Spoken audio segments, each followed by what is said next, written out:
继续来讲家人，伫个旧年的跨年暗会落大雨，结果是台顶的清雨满，台开野雨线看烟火。市长来宣布，家人今年不爱办跨年暗会，要改12月23伫个体育馆来举办耶诞暗会，要甲湘北市无共款。5、4、3、2、1 ，Happy New Year！ 伫雨中迎接新年放烟火，家人市2022年的跨年暗会天公伯也无合作，透风兼落雨。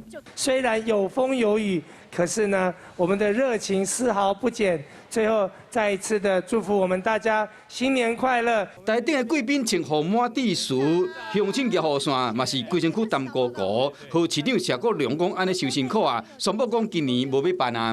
另外基隆另外办一个有史以来卡司最强的一个室内的圣诞晚会也好，年终晚会也好我们好好的来办一场。去年家人的跨年暗会伫国门广场举办，当时谢国良上任卡无一礼拜，活动主要是由前市府规划，嘛邀请前市长林佑昌共台。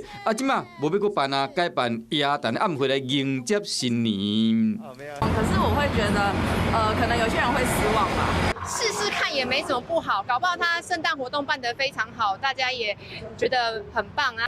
民众的看法无共款，来看英国办跨年的历史，有许多知青家人。最近5年就3摆跨年拄着落雨，2018年落大雨，观众还甲澹咕咕；2019年雨较无遐大，2020年难得好天，也过因为疫情无开放观众入场，真正民众好好欣赏着烟火，干那2021年到2022年又搁拄着大雨，就算雨落了搁较大，一年一摆跨年代表送旧迎新，场所刷来色来嘛是希望讲。